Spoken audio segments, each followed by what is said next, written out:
Hello everyone, I'm Prabinu. I'm an English language and a communication skills trainer. So before starting today's session, मैं एक as old saying बताना चाहती हूँ. बहुत common है, हम सभी को पता है. अब पछताए होत क्या जब चिड़िया चुग गई खेत. हम सभी यही सुनते आए, हमारे पेरेंट्स ने, हमारे टीचर्स ने यही सिखाया है. But you know what, I believe this is wrong. इस प्रोवर्ब का मतलब क्या था कि अगर एक अपॉर्चुनिटी आपने लॉस्ट कर दी है, अगर टाइम चला गया तो अब कुछ नहीं किया जा सकता. But I believe her lost opportunity को करने का एक राइट टाइम होता है, विच इज टुडे. आज वो दिन है जब आप अपने हर फेलियर को ठीक कर सकते हैं, उस पर काम कर सकते हैं. हर अपॉर्चुनिटी जो आपने लूज कर दी कभी, आज उसके ऊपर फिर से काम किया जा सकता है. सो कभी भी टाइम खत्म नहीं होता. हमारे पास हमेशा आज है, हमारी हर उस अपॉर्चुनिटी पे काम करने का जो हम पहले कभी खो चुके हैं. राइट. सो अब पछताए होत क्या चिड़िया चुग गई खेत is no more validate in today's era. Right? चलिए. So let's start with our agenda, today's agenda, which is the analysis of the editorial section of the Hindu newspaper. So today is 23rd March और हम discuss करेंगे आज के editorial section में जितने भी articles हैं उन्हें. Let's see what are the various articles which are available. First article, free and open. This article is about Mr. Austin. Now, who is Mr. Austin? He is US Secretary of Defense. So, Mr. Austin ने India visit किया, new Delhi आए थे इस weekend पर. And ये बहुत ही important visit था क्योंकि बिडेन एडमिनिस्ट्रेशन के फर्स्ट सीनियर ऑफिशियल विजिट है हम इंडिया के अंदर. सो ये बहुत इंपॉर्टेंट है. कुछ इंपॉर्टेंट मैटर्स पर डिस्कशन हुआ है. 3 स्पेशली मुद्दे थे. फर्स्ट था बाइलेटरल टाइज. बाइलेटरल, बाय मतलब दो तरफा, लेटरल इज साइड. सो दो तरफा टाइज जो इंडिया और यूएस का जो टाई है उसके ऊपर बात करी गई. तो दोनों ही कंट्रीज एक दूसरे को डिफेंस के लिए कोऑपरेट करने के लिए रेडी हैं. इंफॉर्मेशन शेयरिंग हमारा ज्यादा होगा, डिफेंस को इंक्रीज करेंगे एंड एक दूसरे को सपोर्ट करेंगे. नेक्स्ट एक टॉपिक पर बात हुई है इंडो पैसिफिक. सो इंडो पैसिफिक स्ट्रैटेजी पर इंडिया ने काफी अपने कमिटमेंट्स दिए हैं कि हम यूएस को काफी फ्री एंड ओपन सपोर्ट करेंगे. And then discussion about Afghanistan. So surprisingly India आने के पहले मिस्टर ऑस्टिन अफगानिस्तान भी विजिट किए थे. सो उस टॉपिक पर भी एक डिस्कशन हुआ था कि अफगानिस्तान से यूएस जो पुल आउट करने वाला है अपने ट्रूप्स को मई 1 तक, तो उसके ऊपर कितना यूएस टिका हुआ है, क्या वो एक्चुअली पुल आउट करेंगे अपने सारे ट्रूप्स को. सो काइंड ऑफ डिस्कशन इन 3 मुद्दों पर हुआ है. राइट. सो एक simple reading of this article will help you understand everything, क्योंकि मैंने सारी चीजें कवर कर दी हैं. Next article, the way forward. It is on the Myanmar's current situation. आप सभी को पता है कि म्यांमार ने, मिलिट्री ने coup कर लिया है. coup इट मींस जहां पर मिलिट्री पावर कैप्चर कर लेती है और जो करंट गवर्नमेंट होती है उसका एग्जिस्टेंस नहीं होता, उसको मिलिट्री कैप्चर करती है. तो अब जो रूल होगा वहां पर मिलिट्री का रूल होगा. So it's been 7 weeks military ने वहां पर coup किया है, पर अभी तक भी सिचुएशन वहां पर सेटल डाउन नहीं है. बहुत ही केओटिक सिचुएशन है, बहुत अफरा तफरी मची हुई है उस सिचुएशन में. वहां के लोग सेटल नहीं हो पा रहे हैं. इनिशियली मिलिट्री ने सोचा था बाय फोर्स हम इस सिचुएशन को कंट्रोल कर लेंगे, क्योंकि उन्होंने ऐसा पहले भी किया हुआ है. But in this era, in this internet era, जब यहाँ का जो यंगस्टर है उसको फ्री एक्सेस है इंटरनेट के लिए, वो लोग ग्रुप्स बना रहे हैं, स्ट्रैटेजीज बना रहे हैं, प्रोटेस्ट करने के प्लान्स बन रहे हैं. सो सिचुएशन कंट्रोल में नहीं आ रही है. और टुवर्ड्स द एंड ऑथर ने सजेशन भी दिया है कि अगर फोर्सफुली मिलिट्री इस सिचुएशन को कंट्रोल कर भी लेती है, अगर मिलिट्री अपने ही लोगों को ब्लड शेड करती जाएगी, मारते जाएगी, तो अल्टीमेटली किस तरह की कंट्री बचेगी ये उनके हाथ में. एक पुअर कंट्री जिसके लोग सेटल्ड नहीं है, तो अल्टीमेटली ऐसे नेशन का फायदा ही क्या है. राइट. सो ऑथर ने सजेशन दिया है कि म्यांमार मिलिट्री को लोगों की, अपने जनता की बात सुननी चाहिए और जो इलेक्शन के रिजल्ट्स हैं उनको प्लीज रिस्पेक्ट करिए. So as a nation Myanmar को वो बचा सकते हैं. Next article is getting it right on the LAC disengagement. It's a very very very common topic जो पिछले 1 साल से चल रहा है, इंडिया और चाइना एलएसी का topic, line of actual control disengagement. ना पॉइंट ये है कि दोनों ही कंट्रीज ने डिसाइड कर लिया है, डिसएंगेजमेंट हो चुका है, बट एज ऑफ नाउ बहुत सारे एलिगेशंस लग रहे हैं, बहुत सारे आरोप है इंडिया के ऊपर कि क्या ये एक्चुअली डिसएंगेजमेंट हुआ है क्या, या हमने हमारा पावर गिव अप कर दिया है, क्या हमने चाइना को कंट्रोल दे दिया है। सो बहुत सारे आरोप है कि हमारे पास बजट नहीं है। सो इस आर्टिकल में उन्होंने काफी सारे फैक्ट्स दिए हैं कि व्हाट इज द रियलिटी। एक एलिगेशंस देना और रियलिटी, फैक्ट्स एंड फिगर्स पे बात करना बहुत डिफरेंस होता है। सो फैक्ट ये है कि इंडिया ने अपना पावर गिव अप नहीं किया है, कंसीड नहीं किया है, इंडिया ने कंट्रोल लिया है। ठीक है, कोई बफर जोन क्रिएट नहीं हुआ है। बजटरी एलोकेशंस की अगर बात करते हैं तो it has increased by 18.75% over the last 15 years. इतने सालों के बाद इतना ज्यादा इंक्रीमेंट हुआ है, राइट। एंड इंफ्रास्ट्रक्चर बहुत तेजी से वहां पर डेवलप हो रहा है। सो आई गेस बहुत सारा एफर्ट्स है इसमें, एक्सटर्नल अफेयर्स मिनिस्टर का, हमारी मिलिट्री का, तो हमको उन सभी लोगों को अप्रिशिएट करना चाहिए कि उनके इतने एफर्ट्स के बाद ही आज हम, हमारे जो वेरियस फिंगर्स हैं, जितनी पैंगोंग सो लेक है, जितने भी बोन ऑफ कंटेंशन वाले एरियाज थे, उन पे मैटर सॉल्व हो पाया है। So being a citizen we should know the facts and figures right, and then we should appreciate rather than putting on allegations. If आरोप नहीं लगाना चाहिए, right? So please read this article, it is very interesting. And here is our article of the day. It is very very very important article, very important news. Recent bill के ऊपर है जो दिल्ली के ऊपर दिल्ली के ऊपर बिल है, Delhi administration, Delhi government के ऊपर है। इसको हम बहुत डिटेल में पढ़ेंगे।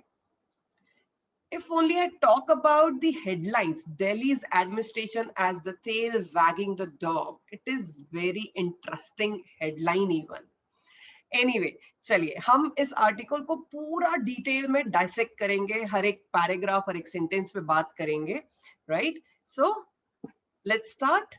Okay, the headline of the article is Delhi's administration as the tail wagging the dog. What do you mean by this? पहले तो हम इस इंटरेस्टिंग से हेडलाइन को समझते हैं कि इसका कहना क्या चाहता है।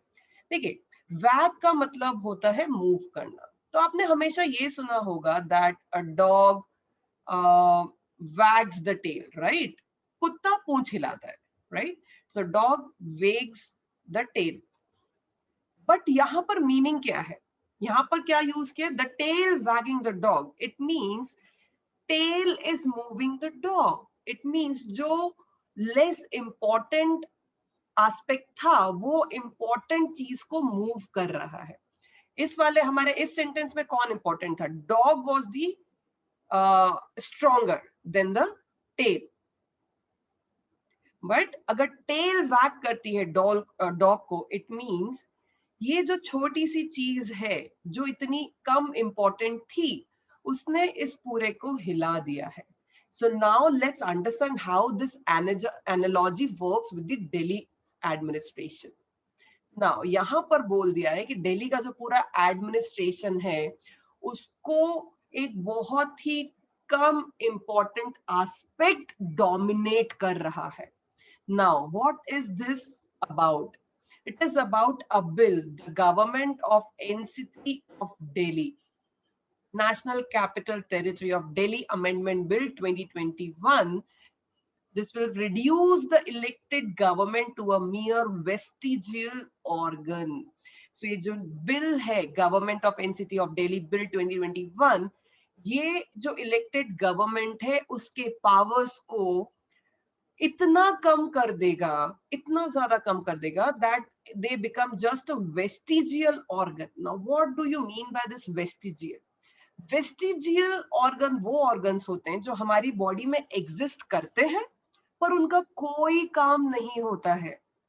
वो सिर्फ exist करते हैं क्योंकि पहले उनका कुछ काम था, right? तो vestigial organ is a kind of waste organ. So ये बिल हमारी इलेक्टेड गवर्नमेंट को, दिल्ली की इलेक्टेड जो गवर्नमेंट है उसके पावर्स को इतना कम कर देगा कि वो सिर्फ न के बराबर इनके पास पावर्स है। Now let's discuss what this article says all about. So इस आर्टिकल में पूरा पहले दिल्ली का हिस्ट्री बताया है एंड देन करंट सिचुएशन बताया। तो कैसे वहां की गवर्नमेंट फॉर्म हुई, पहले गवर्नमेंट थी या नहीं थी, या कौन कंट्रोल करता है दिल्ली को, इस बारे में बहुत डिटेल में बात करी। तो starting from the history, right. So history में क्या था, या जब से ब्रिटिशर्स ने हमारे यहाँ ये पार्लियामेंट्री डेमोक्रेसी लॉन्च करी, उन्होंने हमें ये चीजें दी है, तब से क्या था, इंडिया हैज नो मोनार्क, हमारे पास कोई राजा नहीं थे, बट प्रेसिडेंट एंड गवर्नर्स थे, राइट, जिनके नाम पर ये गवर्नमेंट रन होती थी। They can do almost nothing by themselves. President और गवर्नर अपने आप कुछ नहीं करते, अकेले कुछ नहीं कर सकते, they need the advice of their ministers. So president भी अगर कोई डिसीजन लेगा तो वो सारे मिनिस्टर्स की कंसल्टेशन के साथ ही लेगा, राइट। However, but now, अब क्या होने वाला है, the lieutenant governor of Delhi will likely be an exception. But अब जो दिल्ली के जो लेफ्टिनेंट गवर्नर है वो इन सब चीजों के एक एक्सेप्शन बनने वाले हैं। इसका मतलब कि उन्हें किसी की एडवाइस की जरूरत नहीं है, वो अपने डिसीजन खुद ले सकते हैं। Let's see what's happening. When the constitution came into force, it means we are talking about 1950, जब हमारा कॉन्स्टिट्यूशन लॉन्च हुआ था। So when the constitution came into force, there were 4 kinds of states called parts A, B, C and D. So 4 parts में हमारे states को divide किया था, with the last 2 being administered by centrally appointed chief ministers, chief commissioners and lieutenant governors. It means ये जो C और D category में जो भी states आएंगे, उनके पास एक लोकल इलेक्टेड गवर्नमेंट नहीं होगी। ये सी और डी स्टेट्स को चीफ कमिश्नर्स और लेफ्टिनेंट गवर्नर्स ही हैंडल करेंगे। इनके पास कोई भी लोकल इलेक्टेड असेंबलीज नहीं होंगी, राइट, जो उनको एडवाइस करेगी। ठीक है। नाउ दिल्ली का गवर्निंग कैसे हुआ? Delhi as the national capital belong to the nation as a whole. Obviously Delhi national capital है तो वो as a state हम उसको consider नहीं कर सकते, but वो पूरे nation को belong करता है। It was felt that if Delhi become a part of any constituent state of the union, that state would sooner or later acquire a predominant position. मतलब अगर किसी भी एक स्टेट को अगर दिल्ली दे दिया, सो उसके पास इतना ज्यादा पावर आ जाएगा कि वो सारे स्टेट से कंपैरिजन में सबसे ज्यादा स्ट्रॉन्गर स्टेट बन जाएगा, क्योंकि वो एक कैपिटल है। सेकेंड रीजन क्या है? Second, the need for keeping the national capital under the control of the union government was deemed to be vital in the national interest. Second reason कि क्यों इस नेशनल कैपिटल को government के अंदर, union government के अंदर ही रखा है, ये इसलिए इंपॉर्टेंट था क्योंकि एक नेशनल इंटरेस्ट उससे बना रहता है। क्योंकि कैपिटल अगर किसी एक पर्टिकुलर पॉलिटिकल पार्टी के हाथ में आ जाएगा और सेंटर गवर्नमेंट में अगर कोई और पॉलिटिकल पार्टी है, सो नेशन के लिए ये बेनिफिशियल नहीं होगा। दो अलग अलग पार्टीज एक साथ काम करना बहुत मुश्किल है। So it was felt that if Delhi became a full state, ऐसा माना गया कि अगर दिल्ली को प्रॉपर एक स्टेट बना दिया, so the administration of the national capital would be divided into rigid compartments. अगर ऐसा हो गया, so 2 कैटेगरीज बन जाएंगी, एक स्टेट की और एक यूनियन की। So conflicts would likely arise in vital matters. जितने भी important matters होंगे, फिर उनमें सबका मतभेद होगा अगर अलग अलग पार्टीज आ जाएंगी, right? So particularly if the 2 governments were run by different political parties, right? So अगर let's suppose दिल्ली में कोई और political party rule कर रही है, पर overall nation या यूनियन गवर्नमेंट किसी और का है, सो उनके इंटरेस्ट, उनकी पॉलिसीज, उनके थॉट्स अलग अलग हैं, सो किसी का भी बेनिफिट नहीं हो पाएगा। इसीलिए Delhi was initially made a part of C state, जो हमने सी और डी कैटेगरी डिसाइड करी थी, जहां पर चीफ कमिश्नर्स और लेफ्टिनेंट गवर्नर रूल करते हैं, दिल्ली को उस कैटेगरी में डाला गया। Now then what? In 1951 a legislative assembly was created with an elected chief minister Chaudhary Brahm Prakash. एक लेजिस्लेटिव असेंबली बनाई गई और चौधरी ब्रह्म प्रकाश वहां के फर्स्ट चीफ मिनिस्टर बने 1952 में। मतलब इलेक्शंस हुए, but however a prolonged standoff with the chief commissioner, बहुत स्टैंड ऑफ रहा चीफ कमिश्नर का यूनियन होम मिनिस्टर के साथ। सो इन सब के चलते अल्टीमेटली उन्हें रेजिग्नेशन देना पड़ा 1955 में। एंड देन फिर 1966 में क्या हुआ? When the Constitution of India was amended, फिर से अमेंडमेंट आए कॉन्स्टिट्यूशन में, ठीक है, स्टेट्स रीऑर्गेनाइजेशन एक्ट के अंडर में जो भी चेंजेस आए, सो तब पूरे देश को सिर्फ 2 कैटेगरीज में डिवाइड किया। अभी तक जो A B C D 4 categories में था, अब उसको सिर्फ 2 कैटेगरीज में डिवाइड किया, that is states and union territories, right? सब अब ये सिर्फ 2 ही कैटेगरी रहेंगी। So Delhi then became a union territory. इसका मतलब अगेन कि दिल्ली के अंतर्गत कोई भी स्टेट पॉलिटिकल पार्टी रूल नहीं करेगी, कोई गवर्नमेंट नहीं रहेगी, बट वो उसको सेंट्रल गवर्नमेंट ही रूल करेगी, राइट? एंड जो भी हेड होगा वो एडमिनिस्ट्रेटर को कौन अपॉइंट करेगा? President. In 1989, the committee recommended that Delhi should continue to be a union territory, but there must be a legislative assembly.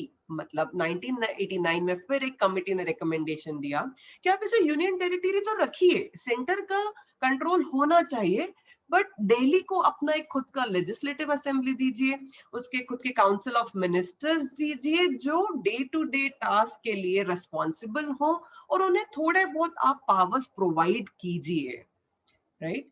सो फिर एक union territory with legislative assembly ये बना, राइट? तो council of ministers and an elected chief minister, मतलब अब दिल्ली के पास एक chief minister भी होगा, उसकी लेजिस्लेटिव असेंबली होगी, उसके काउंसिल ऑफ मिनिस्टर्स होंगे, बट उन सभी के रोल्स लिमिटेड होंगे कंपैरेटिवली, सबके अपने अपने पावर्स है, बट फिर भी मेजर कंट्रोल जो है वो रहेगा दिल्ली सेंट्रल गवर्नमेंट का ही। सो रहेगा वो union territory he, it is not become a full state. So this limited reincarnation has continued to hold the field to date. तो आज तक भी यही फॉर्मेट चल रहा है, despite the several efforts to progress to full on near statehood। हालांकि बहुत कोशिश करी गई कि दिल्ली को पूरा स्टेट बना दिया जाए, पूरा स्टेट बना दिया जाए, मतलब एज अ कंप्लीट स्टेट जो पावर्स होते हैं जो भी इलेक्टेड गवर्नमेंट के पास, वो दिल्ली की गवर्नमेंट को भी होने चाहिए, बट ऐसा अभी तक तो नहीं हो पाया। Now what? इन सब चीजों के चलते बहुत सारे प्रॉब्लम्स भी हुए। बिटवीन 91 टू डेट, 1991 से आज तक, there have been various instances when the Delhi Assembly has been won by a party other than the ruling party at the center। देखिए वही सिचुएशन पर आ गए जिस चीज को लेकर सभी के कैलकुलेशंस थे कि अगर ऐसा होगा तो क्या होगा। इट मींस 1991 से लेकर आज तक कई बार ऐसा हुआ कि दिल्ली की जो पार्टी है और जो सेंटर की जो रूलिंग पार्टी है वो दोनों अलग अलग है। The ensuing fights lead to constitutional questions। अब ये जो लड़ाई चलती ही रहती है हमेशा दिल्ली की पार्टी और जो सेंटर की जो रूलिंग पार्टी है, सो इससे बहुत सारे क्वेश्चंस कॉन्स्टिट्यूशनल क्वेश्चंस रेज होते हैं कि दिल्लीज पेक्युलर गवर्नमेंट स्ट्रक्चर, कि ये जो गवर्नमेंट का स्ट्रक्चर है इसको भी कुछ चेंज करो, and being litigated up to the Supreme Court. और इस सुप्रीम कोर्ट तक मैटर गया है कि ये जो स्ट्रक्चर है गवर्नमेंट का ये correct nahi hai, we need certain changes। So now a bench in 2018 ruled that Parliament envisaged a representative form of government for the NCT of Delhi। So Parliament ने क्या envisage किया है, क्या बोला गया है कि हमें representative form चाहिए government का। The said provision intends to provide for the capital a directly elected legislative assembly। क्या उन्होंने प्रोविजन दिया कि एक डायरेक्टली लेजिस्लेटिव असेंबली इलेक्ट होनी चाहिए, which shall have legislative powers ठीक है, जो कि स्टेट की लिस्ट में जैसे पावर्स आते हैं लेजिस्लेटिव असेंबली के, वही पावर्स दिल्ली को मिलने चाहिए. And a mandate upon Lieutenant Governor to act on the aid and advice of the Council of Ministers. It means अब अगर लेफ्टिनेंट गवर्नर को कुछ करना है तो वो काउंसिल ऑफ मिनिस्टर्स की एड और एडवाइस लेना चाहिए और ले सकते हैं. अनलेस कोई ऐसा मुद्दा आ जाए जब उन्हें लगेगा, जब लेफ्टिनेंट गवर्नर को लगेगा कि काउंसिल ऑफ मिनिस्टर्स से प्रॉपर एडवाइस नहीं मिल रहा है, सो वो डायरेक्टली प्रेसिडेंट से जाकर बात करेंगे. तो जब तक वो प्रेसिडेंट से बात करने का फाइनल डिसीजन नहीं लेते, उसके पहले उन्हें ये काउंसिल ऑफ मिनिस्टर्स से एडवाइस लेना पड़ेगा. So this was 2018. तो अब क्या था, क्या रूल निकला कि हमारे पास लेजिस्लेटिव असेंबली है, लेफ्टिनेंट गवर्नर है और लेफ्टिनेंट गवर्नर मिनिस्टर्स की काउंसिल पर काम करता है.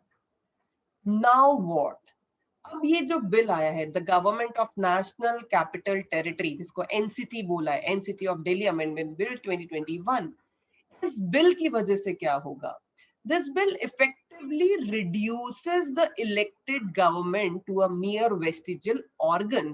मतलब इस बिल ने क्या किया, जो इलेक्टेड गवर्नमेंट है उसके पावर्स को बहुत रिड्यूस कर दिया. एंड एलिवेट्स मींस बढ़ा देना. So it elevates the centrally appointed LG. LG is Lieutenant Governor. So जो सेंटर ने अपॉइंट किया था लेफ्टिनेंट गवर्नर को, उसके पावर्स को बहुत बढ़ा दिया. Right, to the position of a viceroy with plenipotentiary powers. It means ऐसे पावर्स जिनको कोई भी आर्ग्यू नहीं कर सकता, कोई डिनाई नहीं कर सकता. So अगर सिंपल टर्म्स में अगर हम बात करते हैं, तो it means the elected government in Delhi can do nothing. जो गवर्नमेंट है, जो इलेक्ट होकर आई, जिसे जनता ने सिलेक्ट किया है, उसके पास कोई पावर्स नहीं है अगर लेफ्टिनेंट गवर्नर ने परमिशन नहीं दिया तो. If the bill is passed, right, अगर अभी तक ये बिल पास नहीं, अभी this is a proposal, but अगर ये बिल पास हो जाता है दोनों ही हाउसेस में, as it seems so, और ऐसा लग रहा है कि ये पास हो भी जाएगा, it will be a case of the unelected tail wagging the elected dog. elected dog कौन है? This is Delhi, जिसको जनता ने सिलेक्ट किया है. So this should be very powerful. और unelected tail कौन है? Unelected tail is this LG, जिसको सेंटर ने अपॉइंट किया है, जिसको जनता ने सिलेक्ट नहीं किया है, सेंटर ने अपॉइंट किया है. सो अगर ये बिल पास हो जाता है, सो ये क्या केस हो जाएगा कि ये जो एलजी है ये इस दिल्ली को रूल कर रहा है. The population of Delhi, which counts among the highest in the world, will have an unrepresentative administration. Representative क्योंकि तब बोला जाता है जब वो जनता का कोई रिप्रेजेंटेटिव हो. बट इतनी पॉपुलेशन है दिल्ली की, जो वर्ल्ड में सबसे ज्यादा काउंट करी जाती है, वहां का एडमिनिस्ट्रेशन किसके हाथों में है? एक ऐसे पर्सन के हाथों में जिसको उन्होंने सिलेक्ट भी नहीं किया है. It will be ruled by an appointed LG. So इसको कौन रूल करेगा? एक appointed lieutenant governor who can only be changed if the rest of the country decides to change the central governor. मतलब अगर दिल्ली के लोग वहां के एडमिनिस्ट्रेशन से खुश नहीं भी हैं, अगर वो चाहते हैं कि लेफ्टिनेंट गवर्नर चेंज हो जाए, तो ये पॉसिबल ही नहीं है. ये कब पॉसिबल है? जब पूरा देश ये चाहे कि जो सेंटर गवर्नमेंट है इसको बदलना है, तो पूरे देश में जब सेंटर गवर्नमेंट चेंज होगी तभी दिल्ली का लेफ्टिनेंट गवर्नर चेंज होगा, अदरवाइज नहीं चेंज होगा. Quite a heavy topic, right? But I hope इससे हमें काफी सारी चीजें क्लियर हुई हैं कि दिल्ली की हिस्ट्री क्या थी, कैसे वहां के चेंजेस आए हैं, वहां के एडमिनिस्ट्रेशन में क्या चेंजेस करे हैं. Now my question is up to you. What is your opinion towards this bill? क्या ये बिल पास होना चाहिए? क्या गवर्नमेंट के पावर्स रिड्यूस होने चाहिए? अल्टीमेटली हर चीज का बेनिफिट सिटीजन्स को मिलना चाहिए। तो क्या सिटीजन्स को बेनिफिट होगा ऐसा होने से, या सिटीजन्स का नुकसान है? This is your opinion. आप इस बारे में पढ़िए, थोड़ा और डिटेल में समझिए। आई होप कि काफी सारा बैकग्राउंड मैंने आपको दिया है, सो काफी सारे टर्मिनोलॉजी समझना अब आपको इजी हो जाएगा क्योंकि एक बेस डेवलप हो गया है। So in the comment section I expect to see your opinion, and I would really appreciate अगर being a citizen of India अगर आप अपना opinion put forth करते हैं कि आप क्या सोचते हैं इस बिल को लेकर, अपनी राय मुझे जरूर बताइएगा comment section में, right? So that's all from my side, everyone. Thank you so much. Take care and have a good day.